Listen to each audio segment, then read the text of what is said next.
ជាបឋមខ្ញុំប្រកាសថាខ្ញុំបាទក្នុងវាសនាសូមលំអរកាយកាហ្វេបង្គំព្រះគុណម្ចាស់ព្រះធេរានុធរៈគ្រប់ព្រះអង្គដែលព្រះអង្គកំពុងតែតាមដានស្ដាប់កម្មវិធីផ្សាយផ្ទាល់របស់កម្មវិធីសម្លេងជួងសម្ព័ន្ធដើម្បីប្រជាធិបតេយ្យជាទីគោរពសក្ការៈសូមគោរពបងប្អូនលោកតាលោកយាយក្នុងមួយទាំងអស់ដែលកំពុងតែតាមដានស្ដាប់កម្មវិធីផ្សាយផ្ទាល់របស់យើងជាទីគោរពនិងជាទីរាប់អានសម្រាប់គណៈបកសម្ព័ន្ធដើម្បីប្រជាធិបតេយ្យមានទស្សនៈយ៉ាងមុតស្រួចថាបើគ្រាន់តែមានចេតនាក្នុងការជួយជាតិមិនគ្រប់គ្រាន់ឲ្យយើងអាចជួយជាតិបានទេសំខាន់ណាស់ភ្ជាប់ជាមួយនឹងទឹកចិត្តដែលមានចង់ជួយជាតិត្រូវដាច់ខាតភ្ជាប់ជាមួយនឹងទស្សនៈវិស័យយ៉ាងមុតស្រួចអំពីថាតើបញ្ហាដែលយើងកំពុងតែជួបប្រទះសពថ្ងៃនេះត្រូវដោះស្រាយរបៀបម៉េចខ្ញុំយកឧទាហរណ៍ដោយលោកហូជីមីញក្នុងទស្សនៈនៃការអភិវឌ្ឍប្រទេសជាតិរបស់គាត់និងកាលពីគាត់ធ្វើជាអ្នកដឹកនាំនៅប្រទេសវៀតណាមគាត់មានទស្សនៈមួយថាដំបូងដៃត្រូវមានឯកភាពជាតិជាមុនយួនខាងត្បូងនិងយួនខាងជើងត្រូវគ្នាជាមុនពេលណាបានកម្លាំងនៃការរួបរวมជាតិសាសន៍ទាំងខាងជើងទាំងខាងត្បូងត្រូវធ្វើឲ្យមានឯករាជ្យជាតិបន្តទៅទៀតរឿងបន្ទាប់ត្រូវតែមានឯកភាពឯករាជ្យជាតិដល់ពេលបានឯករាជ្យជាតិរួចហើយបានពង្រឹងនិងពង្រីកទឹកដីជាទស្សនៈវែងឆ្ងាយមុតស្រួចហើយមើលឃើញថាផ្លូវវាត្រូវទៅអញ្ចឹងអ្នកដឹកនាំក្រៅអំពីដួងចិត្តដែលមុតស្រួចចង់ជួយប្រទេសជាតិហើយត្រូវមានទស្សនៈវិស័យមិនមែននាំមុខដោយភាពងងឹតងងល់គ្រាន់តែចង់ជួយជាតិប៉ុណ្ណោះទេ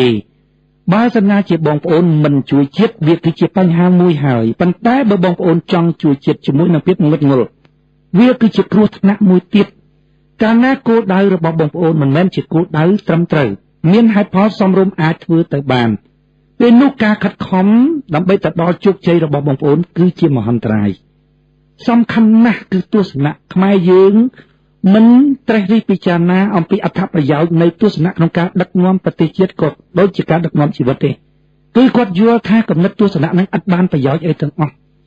ដោយសារចិត្តសាស្ត្ររបស់យើងមើលងាយគំនិតណាបានទឹកដីរបស់យើងធំរួចហើយរួមមកតូចណាវាអត់មានអីចម្លែកទេពីព្រោះគុំសំបីតែដឹកនាំប្រទេសសំបីតែដឹកនាំជីវិតក៏ត្រូវដឹកនាំមកដោយទស្សនៈដែរខ្មែរយើងមិនដែលបង្កើតទស្សនៈថ្មីទេហើយទស្សនៈចាស់ទៀតសោតក៏មិនយកមកត្រួតពិនិត្យមើលតើទស្សនៈទាំងអស់នោះវាខុសឆ្គងវាមានភាពអសកម្មបើសិនជាយើងប្រើទស្សនៈទាំងអស់នោះពួកយើងយល់ច្បាស់ថានៅក្នុងស្ថានភាពរបស់ប្រទេសយើងនេះការធ្វើនយោបាយចង់ឈ្នះចង់ចាញ់គ្នាមិនមែនជាមធ្យោបាយមួយសមស្របក្នុងការដោះស្រាយបញ្ហាប្រទេសជាតិទេយើងបង្ហាញពីទស្សនៈបងប្អូនមិនអាចរកហេតុផលណាមួយឲ្យសមរម្យដើម្បីបងប្អូនយកឈ្នះរដ្ឋាភិបាលនឹងបានទេបងប្អូនមិនអាចរកហេតុផលណាទេកុំថាហេតុផលនេះឬហេតុផលនោះដែលបងប្អូនយកមកសំអាងថាយើងត្រូវតែកំទេចយើងត្រូវតែធ្វើម៉េចឲ្យគាត់ចាញ់ឲ្យគាត់ដូចសាដាមហ៊ូសេនឲ្យគាត់ដូចហ្គាដាហ្វីដើម្បីយើងបានសើចយើងបានបច្ចាយើងបានចំអកដាក់គាត់វាអត់មានហេតុផលសមរម្យណាមួយដែលឲ្យបងប្អូនអាចធ្វើអញ្ចឹងទៅបានទេក្នុងស្ថានភាពរបស់ប្រទេសខ្មែរយើងគឺដាច់ខាតមិនអាចធ្វើអញ្ចឹងបានទេគឺមានតែខ្មែរត្រូវគ្នាជាមុនទេទើបអាចខ្មែររំដោះខ្លួនចេញពីបរទេសខាងកើតបានសំខាន់ណាស់ក្រៅអំពីទឹកចិត្តចង់ជួយប្រទេសជាតិត្រូវមានទស្សនវិស័យមួយយ៉ាងមុតស្រួចថាតើ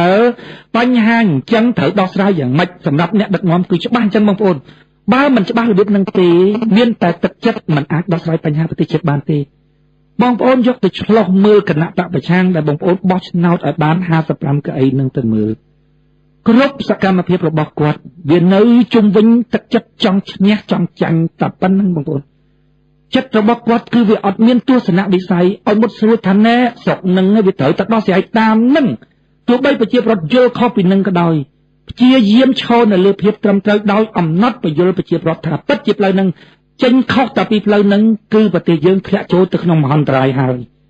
អត់មានទស្សនៈបែបនឹងទេគឺនៅតែជុំវិញគំនុំបុគ្គលជុំវិញរឿងចង់ឈ្នះចង់ចាញ់ចំអកដែលជាឆន្ទៈរបស់ប្រជាប្រដ្ឋដែលជាការចង់បានរបស់ប្រជាប្រដ្ឋដែលយើងមើលឃើញទៅវានាំប្រទេសជាតិនឹងទៅរកភាពមហន្តរាយរឿងដែលត្រឹមត្រូវផ្លូវដែលត្រឹមត្រូវហើយខ្ញុំយល់ថាគឺជាផ្លូវតែមួយហើយតែមួយគត់អត់មានផ្លូវណាទៀតទាល់សោះគឺថាទាល់តែខ្មែរត្រូវគ្នាជាមុនសិនមិនខាតគឺត្រូវតែទៅផ្លូវហ្នឹងបើបងប្អូនថា ហ៊ុនសែនអើយចុះចេញទៅហ៊ុនសែនអើយចុះចេញទៅពាក្យរបស់បងប្អូននោះគឺថាគ្រប់មធ្យោបាយទាំងអស់ដែលបងប្អូនអាចធ្វើណា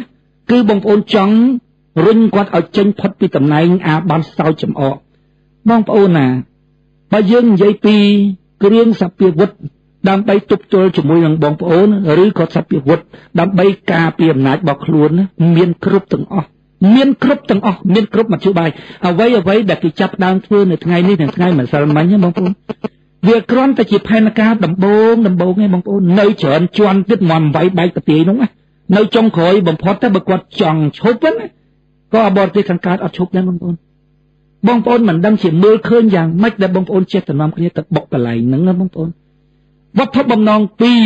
ធំក្នុងពេលឥឡូវហ្នឹងដែលបងប្អូនធ្វើខ្ញុំឃើញទី1ការបាតកម្មដើម្បីតម្លើងប្រាក់ខែឲ្យបាន$180ទី2ហ៊ុនសែនអើយចុះចេញទៅបាតកម្មធ្វើម៉េចឲ្យមាន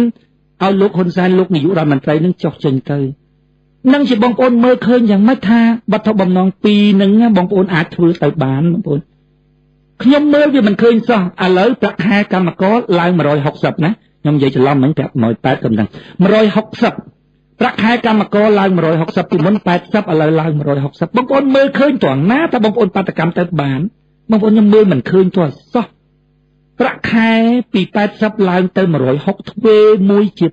2ដែលរឿងតម្លើងប្រាក់ខែនឹងវាមិនមែនជារឿងផ្ដាច់មុខរបស់តកែរោងចក្រជាអ្នកទទួលខុសត្រូវតែម្នាក់ឯងទេវាមានរឿងថ្លៃសាំងនោះវាថ្លៃបញ្ចុះបន្តិចមកវារឿងពុកអលួយតាមផ្លូវដឹកជញ្ជូនហ្នឹងក៏វារឿងមួយទៀតទៅអារឿងពុកអលួយទៅយកលុយគេដល់រោងចក្រហ្នឹងក៏ជារឿងមួយទៀតទៅវាគឺជារឿងដែលចូលគ្នាដើម្បីដោះស្រាយបញ្ហាតម្លើងប្រាក់ខែទៅដល់ប្រជាពលរដ្ឋទៅដល់កម្មករប៉ុន្តែជាទូទៅគឺបាតកម្មហ្នឹងដាក់សម្ពាធតែទៅលើតកែរោងចក្រហ្នឹងឲ្យចេញប្រាក់ខែ1ជា2មកពី80ទៅ160មកបងប្អូនមើលឃើញតែមិនចេញរួចបងប្អូនបើរដ្ឋាភិបាលហ្នឹងគាត់កំណត់ថាណែនៅស្រុកអញស្រុកខ្មែរអញហ្នឹងប្រាក់ខែកម្មករត្រូវតែ160ប្រាក់ខែមធ្យមប្រាក់ខែទាបបំផុតគឺត្រូវតែ160យើងអាចដាក់អញ្ចឹងបានបងប្អូនរដ្ឋអាចលូកដៃចូលទៅក្នុងចរន្តទីផ្សារសេរីបានប៉ុន្តែមិនមែនរដ្ឋាភិបាលនឹងអាចសកត់ទៅលើអ្នកវិនិយោគទុននឹងថាណែអាអ្នកវិនិយោគទុនថ្មីនឹងត្រូវតែចូលមកហើយអាអ្នកវិនិយោគទុនដែលកំពុងតែវិនិយោគទុននឹងមិនត្រូវចេញពីស្រុកអញទេអត់មានទេអ្នកឯងចង់ដាក់ប្រាក់ខែគោលប្រាក់ខែទាបបំផុតរបស់កម្មករ160អ្នកឯងដាក់ប៉ុន្តែខ្ញុំជាអ្នកវិនិយោគទុនបើខ្ញុំមិនទាន់មកទេខ្ញុំពិចារណាមើលខ្ញុំបាញ់ភ្នែកទៅមើលគ្រប់ស្រុកទាំងអស់មើលឃើញថាស្រុកណាមួយដែលខ្ញុំអាចរកស៊ីចំណេញខ្ញុំទៅទី2ដែលខ្ញុំមកវិនិយោគទុនស្រុកអ្នកឯងហើយក៏ខ្ញុំគិតគូរមើលដែរបើសិនណាជាខ្ញុំតម្លើងទៅខ្ញុំនៅតែរកស៊ីបានខ្ញុំមិនបាច់រើទៅរោងចក្រទៅស្រុកគេដទៃទៀតបានខ្ញុំនៅប៉ុន្តែខ្ញុំមើលទៅឃើញថាការរើរបស់ខ្ញុំវាខាតល្មមទេរួចហើយចាប់ដើមរកស៊ីថ្មីវាចំណេញជាងខ្ញុំទៅអញ្ចឹងអ្នកឯងអាចកំណត់ប្រាក់ខែបានប៉ុន្តែអ្នកឯងមិនអាចខាត់ខ្ញុំឬសង្កត់ខ្ញុំឲ្យចូលរកស៊ីស្រុកអ្នកឯងបានទេដល់ពេលខ្ញុំមើលទៅបងប្អូនពិចារណាមើលយើងនិយាយចេះស្ដាប់គ្នាផងបងប្អូនបើអត់ចេះស្ដាប់គ្នាទេវាបានតែរឿងទីបំផុតវាអត់មានគ្រោះថ្នាក់ដល់អ្នកធំទេវាគ្រោះថ្នាក់តែប្រជាពលរដ្ឋតូចតាចនិយាយស្ដាប់នេះមិនបានឲ្យគេតម្លើងម្ដងពី80ទៅ160ទៅរួចអត់បងប្អូនទៅរួចអត់ដល់ពេលបងប្អូនបាតកម្មបងប្អូនមើលសម្លេងរបស់លោកប្រធានសំស៊ីគាត់និយាយបែបញុះញង់ឲ្យបងប្អូនធ្វើហ្មងគាត់និយាយថាម៉េចហ៎គាត់ថាបងប្អូនណាស៊ូលំបាកមកពេលហ្នឹងទៅបងប្អូនស៊ូវេទនាមកពេលទៅតែយើងស្រួលរហូតគាត់ចង់និយាយថាម៉េចខ្ញុំឆ្ងល់នេះគាត់ចង់និយាយថាម៉េចចង់និយាយថាឲ្យបងប្អូនប្រឹងបាតកម្មទៅដើម្បីទាមទារបានប្រាក់ខែ160ហ្នឹងណាដល់ពេលបងប្អូនពិបាកមកពេលហ្នឹងស្រួលរហូតឬក៏គាត់និយាយថាយើងសុខចិត្តបាតកម្មណាដើម្បីទម្លាក់លោកនាយករដ្ឋមន្ត្រីហ៊ុនសែនហ្នឹងទៅពិបាកមកពេលហ្នឹងទៅដល់ពេលធ្លាក់ទៅយើងស្រួលមករហូតហ្នឹងគាត់ចង់និយាយថាម៉េចពាក្យរបស់គាត់គឺញុះញង់ឲ្យកម្មករនឹងធ្វើបាតកម្មចឹងហ្មងគាត់ធ្វើទៅអញ្ចឹងហ្មងដល់ពេលបាតកម្មណាបងប្អូនពិចារណាបន្តិចមើលបើសិនណាជាបងប្អូនណាវាអត់ប្រើអំពើហិង្សាប្រើអីការតបតគ្នាទៅវិញទៅមកទេវាអត់មានសម្ពាធអីទេបងប្អូនវាអត់មានសម្ពាធអីទេបងប្អូនទៅបាតកម្មឈរនៅមុខរោងចក្រហ្នឹងវាអត់មានសម្ពាធអីទេបើគេធន់គេទ្រាំគេគៀបងប្អូនចេញទៅបើបងប្អូនចេញអានឹងចូលដល់អំពើហិង្សាបើបងប្អូនមិនចង់មានអំពើហិង្សាបងប្អូនមានចេញ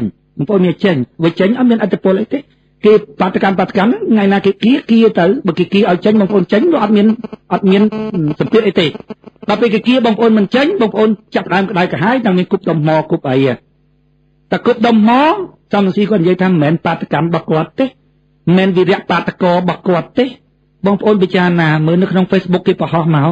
ថាអ្នកងាប់ហ្នឹងសត្វតពួកបាតកោពួកនៅរោងចក្រនឹងចូលរួមបាតកម្មដើម្បីតម្លើងប្រាក់ខែអីមកស្លាប់កម្មករមកធ្វើឲ្យរងគ្រោះមកអីដល់ពេលគណៈបកសង្គ្រោះជាតិចេញសេចក្តីថ្លែងការណ៍គាត់ថាអបាតកោប្រើអំពើហិង្សាហ្នឹងមិនមែនគាត់ផងមិនមែនក្រុមគាត់ផងគាត់មិនគ្រប់គ្រងអញ្ចឹងទេអញ្ចឹងអបាតកោហ្នឹងមិនមែនរបស់គាត់ទេចុងអញ្ចឹងវានៅក្រៅសៃវាណាថាងាប់3 4នាក់ហ្នឹងដឹងទៅណាចុងខាងគណៈបកប្រជាជនក៏មិនមែនខាងគណៈបកសំស៊ីក៏មិនមែនអភិខែក៏មិនឡើងងាប់អត់ប្រយោជន៍ទៅទៀតបងប្អូនចាណាមើលសេចក្តីពិតដែលយើងដឹងច្បាស់ក្នុងខ្លួនរបស់យើងបងប្អូនក្នុងនាមយើងជាអ្នកដឹកនាំសេចក្តីពិតមួយយើងមិនអាចទទួលយកបានណាសួរតែយើងទៅដឹកនាំស្រុកមិនបងប្អូនបើភាពស្អាតស្អំរបស់យើងអត់មានផងសេចក្តីពិតបើទោះបីជាចេតនារបស់យើងមិនចង់ឲ្យមានអំពើហិង្សាប៉ុន្តែសេចក្តីពិតយើងដឹងថាគឺពិតជាកម្មកររបស់យើងហើយដែលវាក្តៅវាកុហលកាហាយពេកវាពិបាករស់ពេកវាបាតកម្មដល់ពេលគេដេញទៅវាប្រើអំពើហិង្សាវាគឺជាការពិតគឺពិតជាបាតកោរបស់យើងហើយដែលប្រើអំពើហិង្សានោះគឺជាការពិតហើយការពិតមួយគាត់អត់ទទួលយកផងបងប្អូនចាណាមើលដើម្បីរួញខ្លួនគាត់ពីការទទួលខុសត្រូវហ្នឹងគាត់ថាមិនមែនបាតកោរបស់គាត់ផងហើយចុះកម្មករក្នុងរោងចក្រថាគេវាយគេបក្រាបបាតករហូតដល់សម្លាប់បាតករទាំងអស់ហ្នឹងហើយដល់ពេលគណៈបកប្រឆាំងថាមិនមែនរបស់គាត់ផងគាត់និយាយមិញមុនហ្នឹងគាត់ថាពេលដែលលោកនាយករដ្ឋមន្ត្រីហ៊ុនសែនទៅស្រុកយួននេះមកវិញចេញអាក្បាច់ហ្នឹងតែហ្មងគឺគាត់ចង់និយាយថាវាមានអ្នកមកប្រកបដើម្បីធ្វើអញ្ចឹងចុះអាកម្មករងាប់ហ្នឹងទៅកន្លែងណាបងប្អូនចាណាមើលទៅកន្លែងណាគាត់ថាតែអញ្ចឹងទេប៉ិនគោរពវិញ្ញាណក្ខន្ធអត់ឈប់ទេកេងចំណេញកន្លែងណាបានកន្លែងហ្នឹងបងប្អូនណាបើសិនណាជាវាមានពន្លឺណាបងប្អូនវាមានពន្លឺដែលវាអាចទៅរួចណាបងប្អូនវាគួរតែត្រេះរិះពិចារណាក្នុងការធ្វើក្នុងការចេញកម្លាំងដើម្បីចូលរួមបាតកម្មណាឧទាហរណ៍បងប្អូនចង់បានប្រាក់ខែ180ខ្ញុំវាយតងាប់បងប្អូនខ្ញុំនឹងនិយាយថាម៉េចទេគេលោកបងប្អូននឹង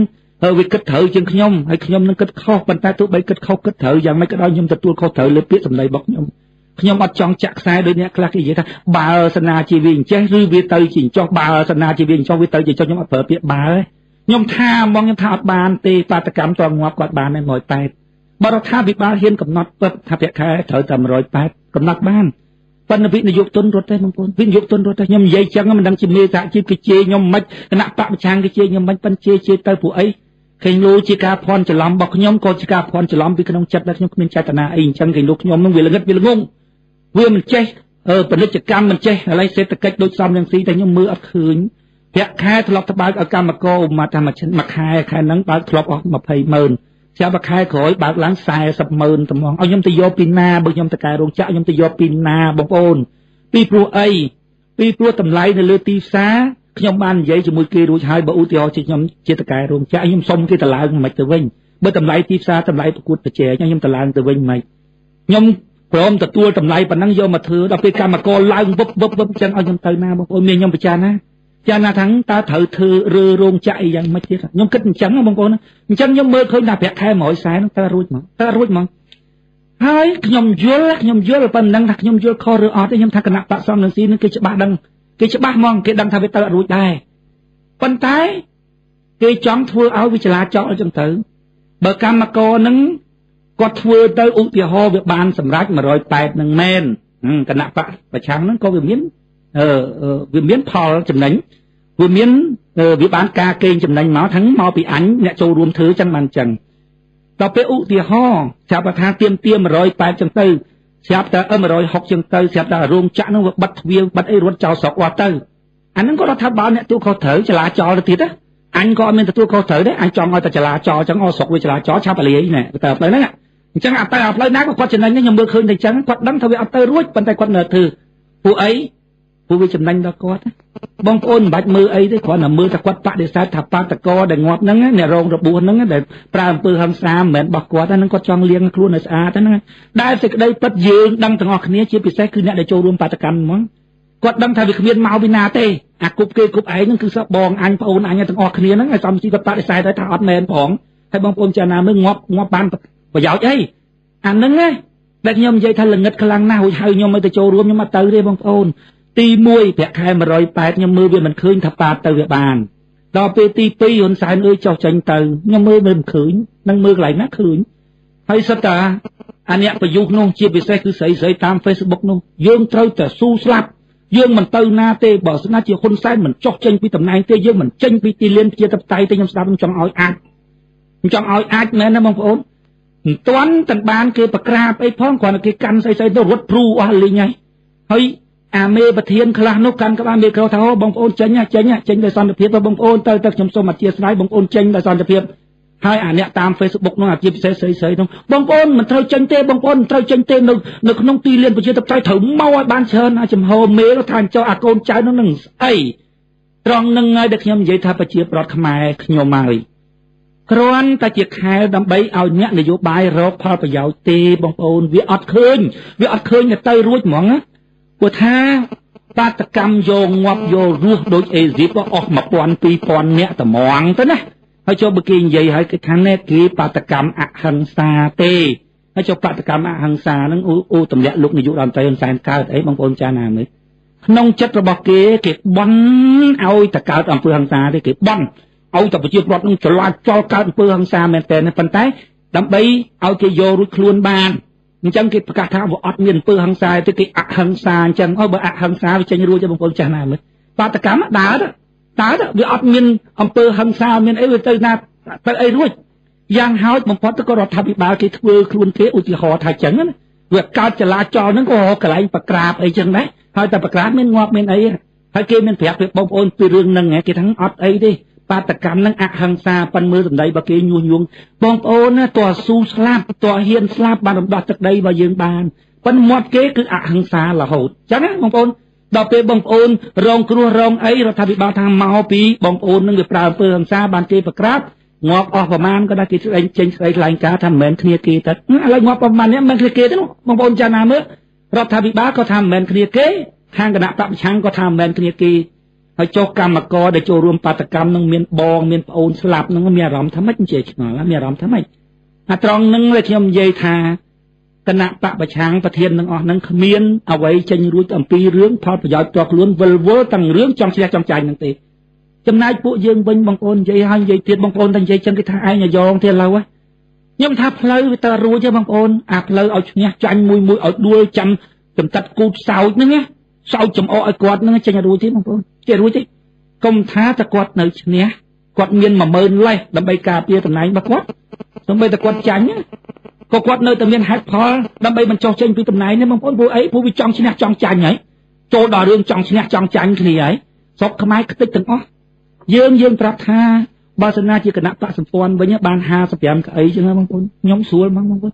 ខ្ញុំធានាមកទៅនិយាយហ្មងខ្សឹបខ្ញុំថាអាខាងកើតនឹងភ័យហ្មងខ្មែរត្រូវគ្នាខ្ញុំនិយាយបានព្រោះហ្មងកុំឲ្យតែខ្ញុំចង់បានណែងទួនាទីបើខ្ញុំគ្រាន់ណាទៅនិយាយដើម្បីផលប្រយោជន៍ជាតិពីណាកាន់ក៏កាន់ទៅខ្ញុំអត់ខ្វល់ពីរឿងអស់នឹងទេណាបងប្អូនខ្ញុំនិយាយបានស្រួលខ្លាចតែយើងតវ៉ាយើងទៀមទាចង់បានតំណែងទួនាទីទៅពិបាកនិយាយគ្នាគ្រាន់តែចរចាគ្នាភ្លាមអើយដាក់ក្នុងទូទស្សន៍មកគាត់ដាក់ក្នុងទូទស្សន៍មានរឿងខ្លះវាមិនត្រូវដាក់ក្នុងទូទស្សន៍ទេបងប្អូនវាអត់ត្រូវព្រោះវាមានកិច្ចការខ្លះជាកិច្ចការសម្ងាត់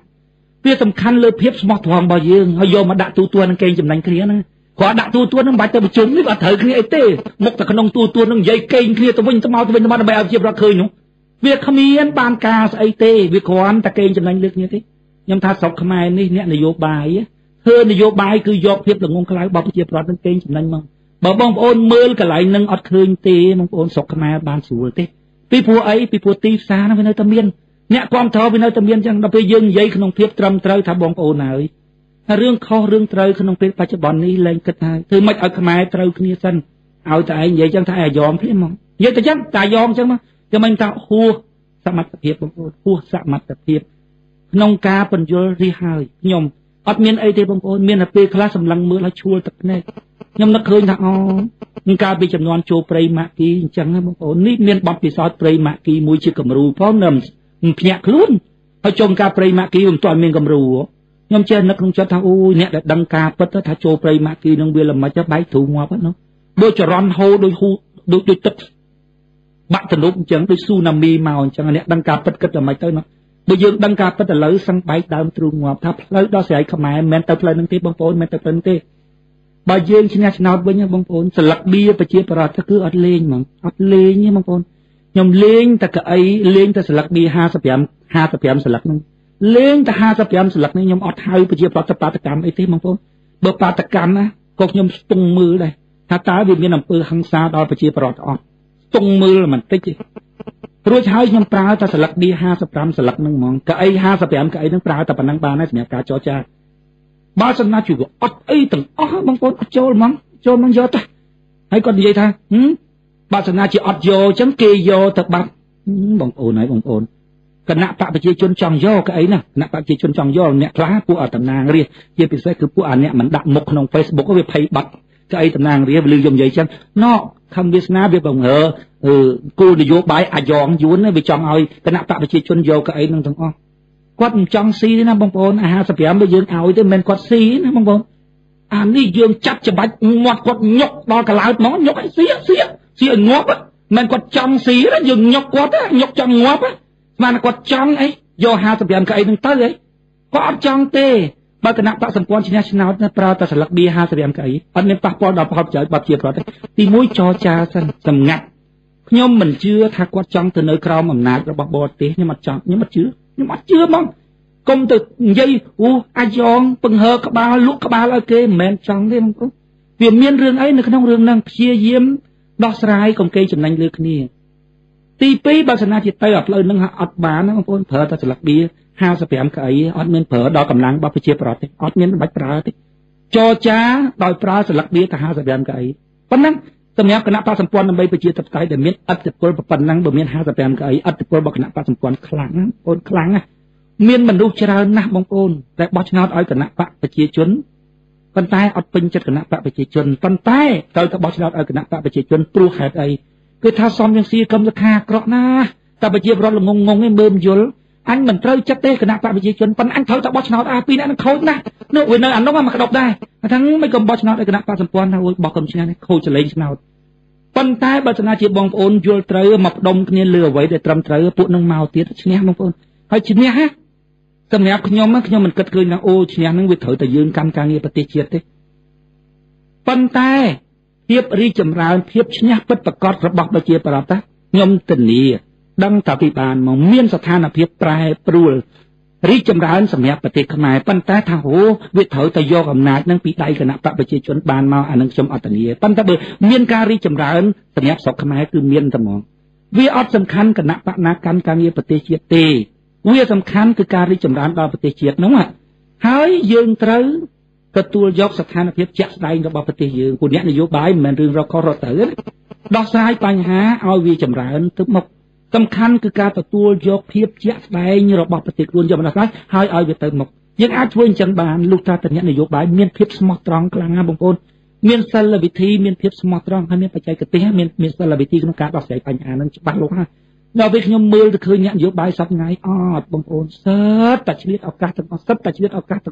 ទោះបីដឹងថាផ្លូវនឹងជាផ្លូវតលទៅវាអត់រួចក៏ដោយក៏គេរកប្រជាប្រដ្ឋទៅដែរបងប្អូនពិចារណាមើលបើបងប្អូនទៅបាតកម្មរួចហើយបងប្អូនប្រើអំពើហិង្សាបងប្អូនសម័យបន្តិចមើលពីចូលដល់រឿងបក្រាបហ្នឹងវាមានរឿងអីមានរឿងបក្រាបហ្នឹង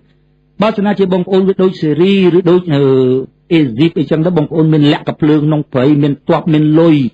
ពេលតែគេបក្រាបភ្លាមបងប្អូនរត់ទៅរកកភ្លើងរត់ទៅអីក្នុងព្រៃទៅអីកែនគៀគ្នាជាទ័ពព្រៃទ័ពអីធ្វើការតស៊ូបន្ទាប់ទៅទៀតអូខេធ្វើទៅប៉ុន្តែបងប្អូនអាងលើដល់មកគប់អីហ្នឹងតនីមកគប់រួចគេបក្រាបតនីមកចេញអាក្បួនហ្នឹងបងប្អូនសម័យនេះឃើញដឹងហើយទៅរត់ទៅណាទេចេញចាច់ហ្នឹងគេចាប់បានអាណាក៏ចាប់បានអាហ្នឹងទៅបាញ់ទៅត្រូវអាណាក៏ត្រូវអាហ្នឹងទៅមុនដំបូងបងប្អូនពិចារណាបន្តិចអ្នកទៅបក្រាបឧទាហរណ៍គ្នាមិនចង់បក្រាបទេប៉ុន្តែពីលើគម្រាមមកបងប្អូនបងប្អូនត្រូវស្ទង់ទៅដល់ចិត្តពួកអ្នកបក្រាបហ្នឹងឧទាហរណ៍ណាថាអ្នកខ្លះគេចង់បក្រាបចុះពួកគេមានផលប្រយោជន៍តែអ្នកខ្លះគេអត់ចង់ទេគេប្រើមកសួរឲ្យគ្នាទៅមិនបងប្អូនគេគម្រាមកំហែងគ្នាមកប៉ុន្តែពេលបាតកោគប់ត្រូវក្បាលក្តៅដែរបងប្អូនក្តៅដែរគប់វិញបាញ់វិញអាពេលណាគេមានយើងមានដុំមកប្រើដុំមកហ្នឹងមិនមានកំភ្លើងបាញ់គេវិញហ្នឹងហ ហើយដល់ពេលគេណែគេក្តៅកាហាយគេមានកំភ្លើងគេបានអញ្ចឹងទៅបងប្អូនពិចារណាមើលខ្ញុំឃើញរូបភាពតាម YouTube លេងទៅវាយ clinic គេមួយឡើងអាលាយវាយ clinic គេមួយឡើងអាលាយដល់ពេលគេសម្ភាសថាហេតុអីបានវាយ clinic នឹងគាត់និយាយថាម៉េចទេគាត់ថាមកពី clinic ហ្នឹងមិនព្រមព្យាបាលកម្មករអូគាត់តែគេអត់ព្យាបាលកម្មករហ្នឹងបងប្អូនហ៊ានកាត់ក្តីគេចឹងហ្មងបងប្អូនចាប់បានចោលអូមកតែចោលលួចហើយបងប្អូនស្លាប់គេសួរថាបានស្លាប់មកចោលនឹងវាលួចអូបងប្អូនមានសិទ្ធចឹងបងប្អូនមានសិទ្ធកុំថាចោលលួចចោលប្លន់ក៏គេមិនឲ្យបងប្អូនកាត់ទោសចឹងដែរនេះគ្រាន់តែគេមិនព្យាបាលបងប្អូនកាត់ទោសចឹងហ្មងហ្នឹងបានណាបានលេះហ្នឹងបានលេះអីផងវាសមស្របពីពលរដ្ឋាភិបាលមានទួនាទីការពារសម្បត្តិឯកជនសម្បត្តិសាធារណៈសម្ដាប់ធ្នាប់សាធារណៈនិងធានាការអភិវឌ្ឍស្រុកទេសសេដ្ឋកិច្ចអីចឹងហើយចូលបងប្អូនទៅបំផ្លាញទ្រព្យសម្បត្តិសាធារណៈបងប្អូនពិចារណាមើលមិនលេះអាហ្នឹងគេប្រក្រាបហ្មងហើយពេលបងប្អូនវាយទៅបងប្អូនមាននឹកឃើញថាប្រក្រាបបំផ្លាញរបស់គេចឹងតែគេវាយហើយវាយទៅអត់មានកន្លែងរត់ទេបងប្អូនមានទៅព្រៃកោះកភ្លើងមានលុយអីទៅទុកធនាគារមានបរទេសណានៅពីក្រោយដើម្បីតស៊ូតបព្រៃអត់មានទេហើយតែអត់មានគេប្រក្រាបចឹងណាពេលដែលបងប្អូនលូកដៃវាយពងដឹងតែរឿងប្រក្រាបហើយតែរឿងប្រក្រាបទៅគណៈបព្វឆាងគេដកខ្លួនណាគេថាមិនមែនគ្នាគេទេហើយចំណេញទាំងសងខាងបងប្អូនងាប់ទៅនៅគេកដាលវានេះបងប្អូន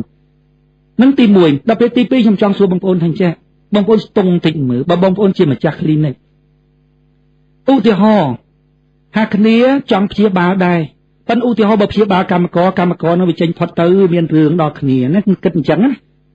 វាមិនមែនជារឿងដែលថាខ្ញុំទៅការពារអ្នកដែលមិនព្រមព្យាបាលនឹងទេប៉ុន្តែបងប្អូនស្ទង់ចិត្តរបស់ប្រតិជនមើលបើគ្នាគិតអញ្ចឹងក៏វាមិនមែនជាកំហុសអីធ្ងន់ធ្ងរដែរតែគ្នាគិតថាបើអញព្យាបាលពួកនឹងកម្មករអស់នឹងទៅដល់ពេលគឺកម្មករនឹងទៅបាត់ទៅញាធររឿងអញអញ្ចឹងនេះបាត់ទ្វារទៅទី1ទី2ព្យាបាលកម្មករចូលមកច្រើនយ៉ាងហ្នឹងអា clinic ឯកជនហ្នឹងអាណាឲ្យលុយអាណាទេនេះអត់ឲ្យលុយគេធ្វើមិនទៅគ្នារស៊ីឡងចង់អញ្ចឹងទៅវានៅមានរឿងមួយទៀតឧទាហរណ៍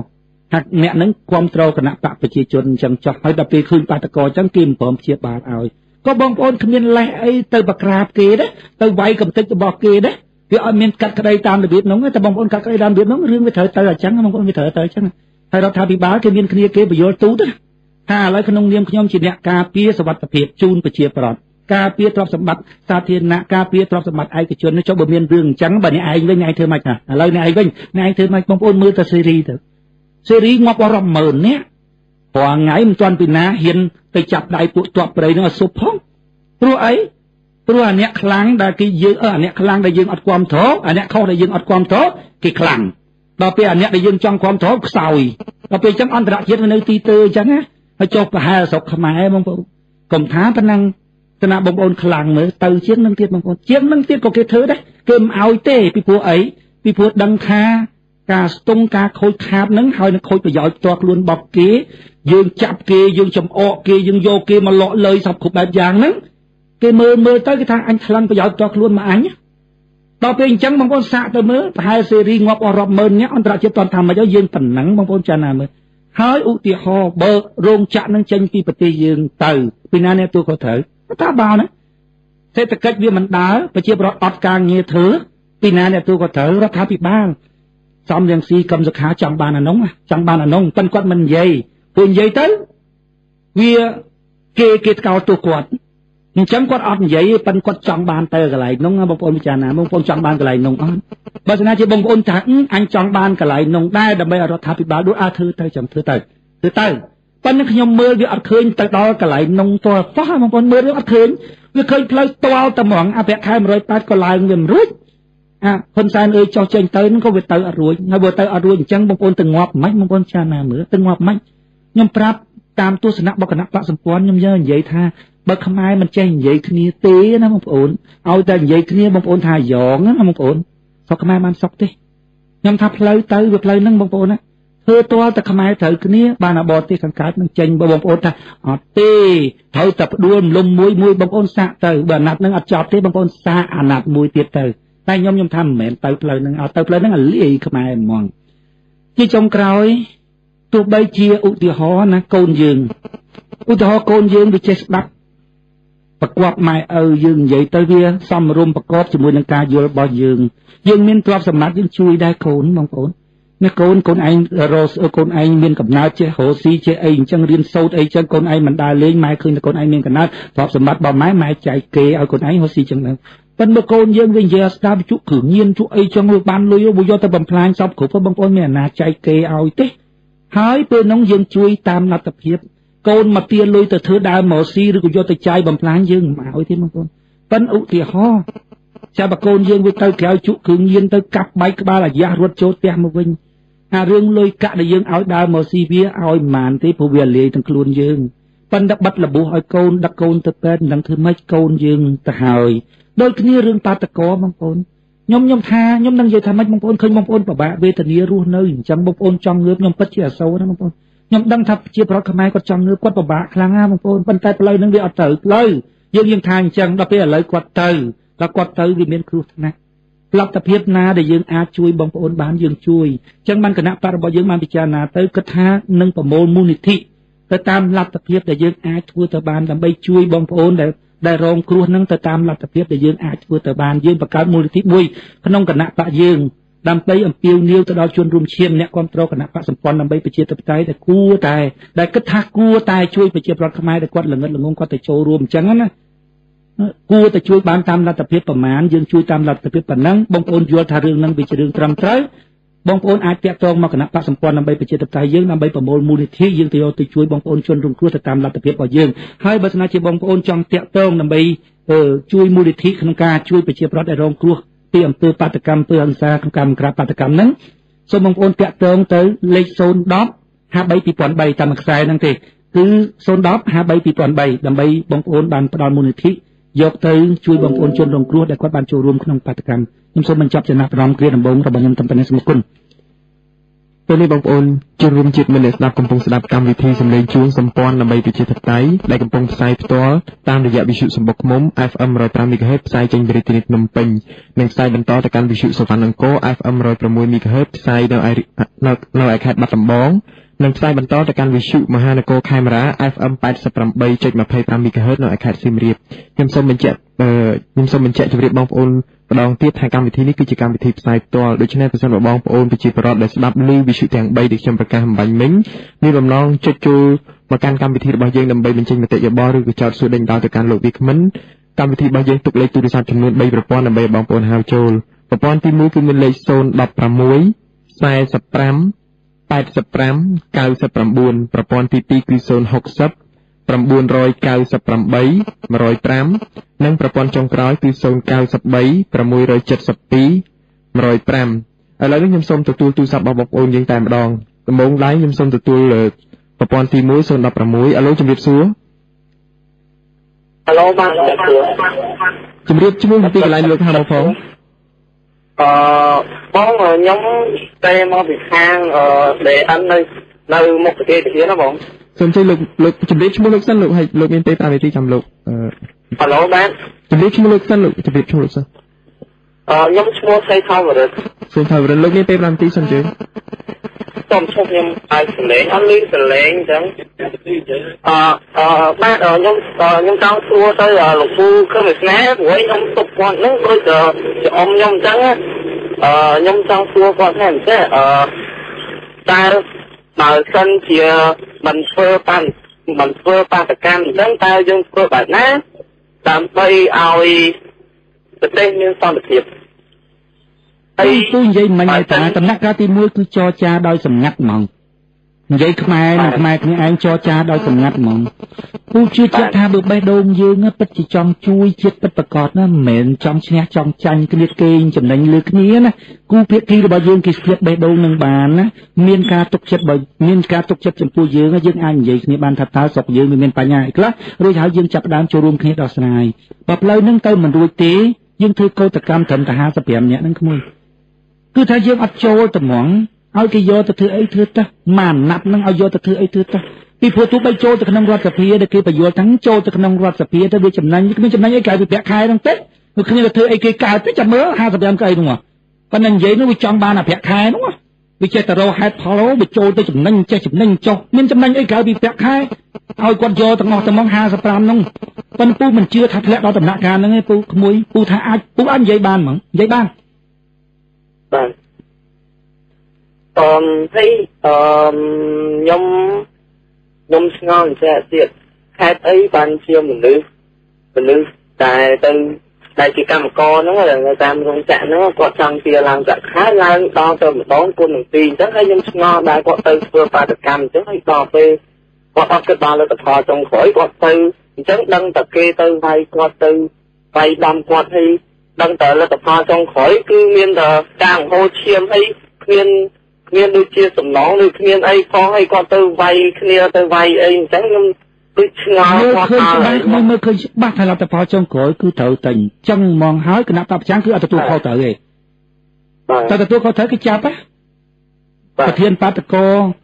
เอาไปประเทียนปาตะโกแบบกาเตรียมปืนหังษามีในตะยืนโจรวมปืนหังษานะโดยเฉพาะคือเถาแต่เลี้ยงกลุ่นคือจังปั้นเรื่องปัดคือปาตะโกเนี่ยได้เป๊กนะบางผมได้เป๊กนะเรื่องปัดวิ่งจงนะให้เรื่องปัดมวยประเทียนปาตะโกอัตเทียนแต่ตัวเขาเถาปะนะประเทียนแต่ตัวเขาเถาลือเรื่องปัดเพราะนั้นเชื่อมันยาสิกาได้รู้ได้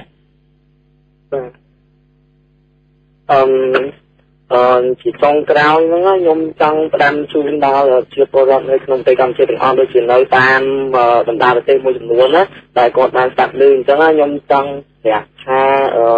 đào sân chỉ bong ôn từng on kia bong ôn chân đuông chiết từng on từng lai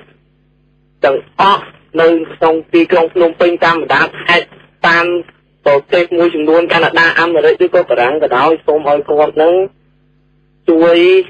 chia ca lực tập chất đọc chia bộ gọt riêng hai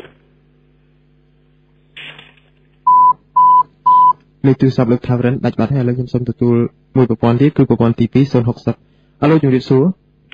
alo điệp số chung biết chứ mừng tí cái lại lời lục thảo mọc phong bác một nào tích càng tăng tích sự của con như số mùi lúc biên tê tram tí xâm chú anh ấy nhầm trong lời gương một sao mình nhìn thấy phô tha một sao mình thấy cho mong một cái chia của đó nè nhóm nhà khơi hạt ca bọc lại bàn tràn phô tha nơi plei về trên cái đôi chân nơi khang là món sẽ được phải sạch nằm phết như lời bài cả nhóm thế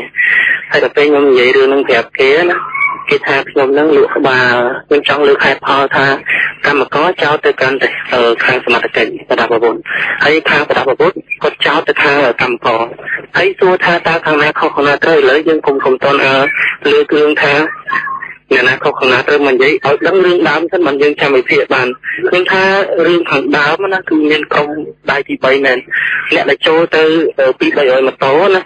khi mình trong phương pháp cam sát tới tới vay từng đi bong phía luôn trả cái là mấy chỗ xong được phương pháp cam đánh này không phương cao trên mình phương pháp cam đối thương tha thế ngại những ấy trong chăm soi thom rồi học ấy trên một phương pháp cam từng ngõ kia về thì phương bán bài từ lồng bài đặc kỳ chẳng hạn ui đã phương từ đây được biết nâng ui hỏi chuông giống có thể của nâng này bong phồn hay những trong lưới đường mình dễ gặp tha smart cái thì đó có nó cục game mình đó thực xuất đấy nhưng bông thò cái bông bồn từ máy mới tập bông thò ta bông phồn như smart cái bông phồn từ to đại điểm mấy nóเป็นvậy thì chân tới nhưng cho ông cam thì ông ca môi nó thì than đừng bật nhưng để phong cái đó nhưng để nhưng tay chói còn nhưng đẹp chung mà đâu tiếp thì phải đánh chung tiền đấy sợ thò khoáng bông phồn người dây khăn chuyên ta mà kháng á người hai bông phồn từ máy mới bao nhiêu ca phơi nhiều bài ai được chia bởi vì khai chẳng nên những lực bao lục to hòm mình vậy lục to hòm có chắc đi chặt lơi món bông phồn á chắc đi chặt thao con vậy tha tiên là ca nó tập máy có quốc tim máy là đói đắp máy bóng bóng này thua chi bóng bóng đó này từng đấy thì xa bay nó một niềm chia lùng vô đàn thấy với nhá nhưng tha một bạch cha liên cô của sót khoáng á bị trôi á hay bóng bóng ra mới ai đây kịp ca chân mà on như nhà rom tha trái khoai trên nhật tí á trước từng đấy chân mau nhung trục mắt máu nhung pin này mà đâu hay thì xa nè sập ra để cái số đây nhầm số mình để tha lục mùi nó kịp đắng hay lời này chẳng đó có hay cái tha nhóm nâng lụa các bà ở cái nào bảo chỉ chun ai dòng chun hai nhóm lướt hai phơi bong bong cha nè hay pe bật một sao mình mong cũng buồn thế còn là nhóm lướt chóp á nhóm lướt mong là môi thật slap đấy buồn cảm nè bong tối nên trong dũng á chân chiếc máy đôi khi bong tối chui mình ban ở vây để nhưng vậy nhưng vậy máy sao bật ban lên ខ្ញុំចង់ប្រាប់ថាលោកស្អីនៅខាងកាណាដាក៏ដូចលោកស្អីនៅអូស្ត្រាលីលោកស្អីនៅតាមបណ្ដាប្រទេសដែលទៅចូលមតិជាប្រវត្តិលោកពិចារណាមើលផងលោកប្រាប់ថាលោកហ៊ុនសែនវាយងាប់1ចេញ10វាយងាប់10ចេញ100វាយងាប់100ចេញ1000ភាសាលោកក៏ញុះញង់ខ្លាំងណាស់ខ្ញុំចង់ប្រាប់ថាលោកមកទិញច្បត់យន្តហោះមកដុតសម្លាប់ខ្លួននៅនេះខ្ញុំធានាថាខ្ញុំនឹងរៃលុយធ្វើរូបចម្លាក់ធ្វើអ្នកក្លាហានឲ្យលោកព្រោះថារឿងស្លាប់នេះគេទេនេះប្រជាប្រដ្ឋខ្មែរនៅស្រុកខ្មែរនេះទេលោកឯងនឹងក្រៅមិនងាប់ទេណាកុំដូចវេក្នុងឆ្នាំស្លាប់ពេកព្រោះធម្មតានយោបាយរឿងសម្លាប់គ្នាទៅវិញទៅមកណាគេថានយោបាយពីដើមបងប្អូននយោបាយគឺចំណាយមនុស្សហើយនឹងចំណាយលុយពីមុខនេះទៅចំណាយហើយប៉ុន្តែនយោបាយសម័យទំនើបនេះមិនមែនដូចសម័យសង្គមបុព្វកាលទៅចំណាយមនុស្សទៀតទេនិយាយគ្នាស្ដាប់បានតែគិតគ្នាបានតែនិយាយគ្នាទៅនឹងឲ្យគុំថាឡើយដល់ភាសាបរទេសយើងនេះនៅខ្មែរជាមួយគ្នាឆ្លោះមួយខ្មែរគ្នាឯងនិយាយមួយគ្នាទៅហើយភាសានិយាយមួយគ្នាបានទាំងសោះអត់លើខែផលមកគាំពៀទាំងអ្វីដែលខ្ញុំយល់ឃើញមកចោតខ្ញុំទៅខ្ញុំអាយ៉ងខ្ញុំចង់ប្រាប់ថាខ្ញុំច្បាស់ខ្លួនហើយភាសាលោកគាត់វាជាតម្លៃខ្លួនរបស់លោកហើយខ្ញុំដឹងថាលោកនឹងវាថ្លៃឬថោកហើយលោកនៅដល់សហរដ្ឋអាមេរិកក៏ដូចជានៅកាណាដានៅប្រចាំប្រទេសប្រចាំលោកណាដូចវែកក្នុងឆ្នាំសឡអញ្ចឹងគ្មានដឹងអីប្រជាធិបតេយ្យទេហើយខ្ញុំចង់ប្រាប់បងប្អូនបាតកោណាបងប្អូនណាដូចសម្ព័ន្ធលើកឡើងចឹងថាចេញ10បើបងប្អូនហ៊ានខ្លាំងបាតកម្ម100ត្រូវ100បាតកម្ម1000ត្រូវ1000ឥឡូវជាក់ស្ដែងថាសម្ព័ន្ធលើកតាំងពីយូរឥឡូវក៏នៅតែត្រូវដែរពាក្យគ្រប់ម៉ាត់បងប្អូនតាមបានសម្ព័ន្ធទៅជាង2000ម៉ោងហើយនិយាយមិនដែលត្រឡប់ទៅលិនបាយមិនជាបាយបាទេមិនជន់សម្ដីខ្លួនឯងទេហើយបងប្អូនអ្នកនយោបាយគឺជាអ្នកសម្បូរទស្សនៈអាចនិយាយបានថាជាអ្នកទស្សនៈហើយជាទស្សនវិទូ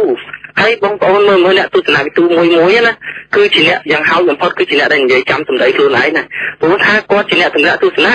គាត់គឺជាអ្នកទស្សនៈរបស់គាត់នឹងដើម្បីបង្ហាញឲ្យគេឃើញតែ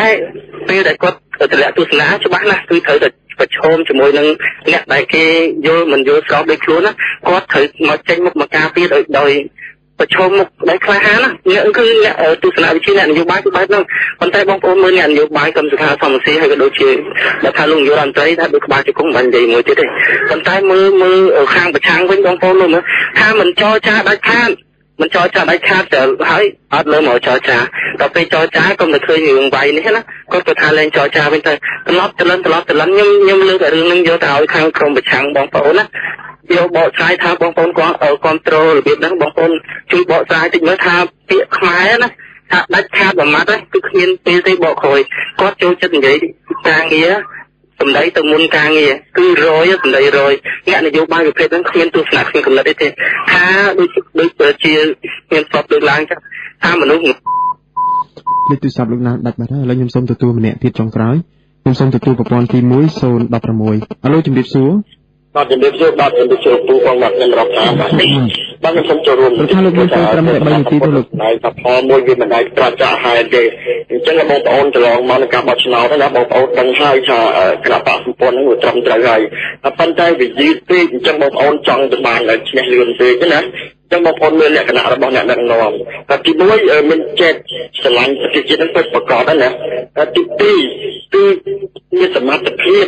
អាចដឹងពីរបៀបនៃការជួយប្រទេសជាតិហ្នឹងតើយើងត្រូវជួយរបៀបម៉េចទី3មានទស្សនៈវិស័យវែងឆ្ងាយ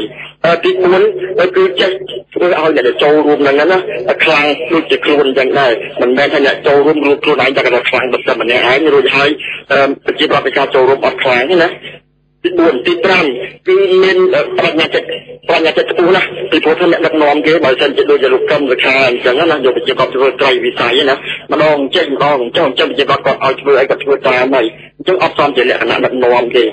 ទី5គឺជាទទួលខុសត្រូវមានសិលធម៌ជាទទួលខុសត្រូវប៉ុន្តែបងប្អូនក៏សង្កត់មើលថាមានដឹកនាំកន្លងមកចិត្តទទួលខុសត្រូវដែរអត់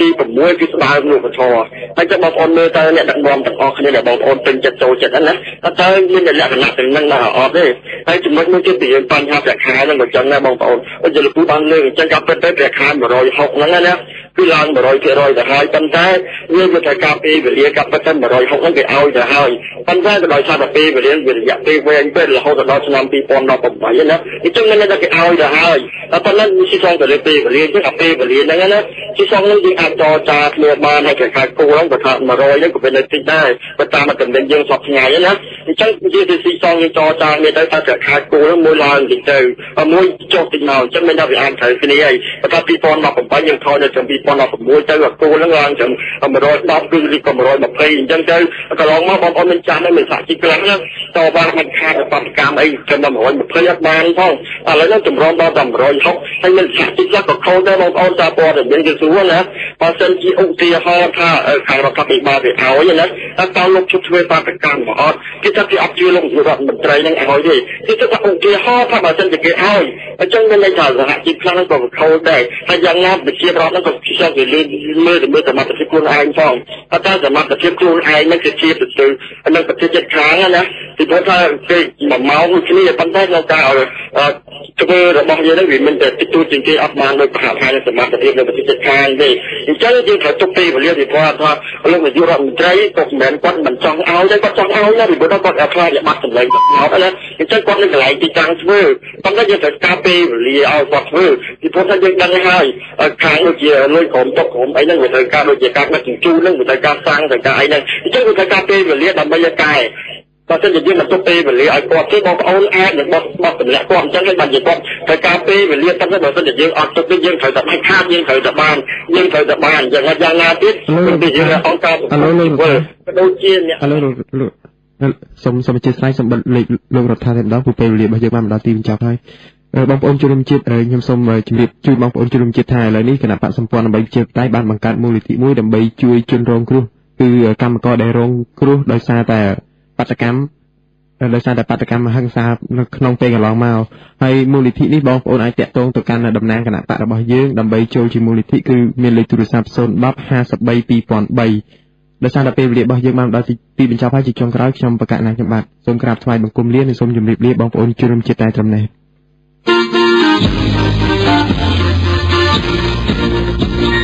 សូមរងចាំស្ដាប់ការផ្សាយរបស់កម្មវិធីសំឡេងជួងសម្ព័ន្ធដើម្បីប្រជាធិបតេយ្យនៅថ្ងៃស្អែកជាបន្តទៀត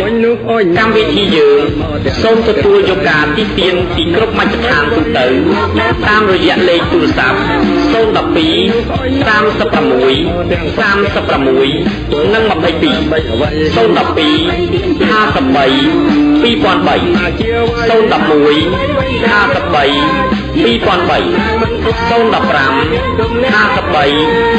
53 ឬតាមរយៈគេហទំព័រ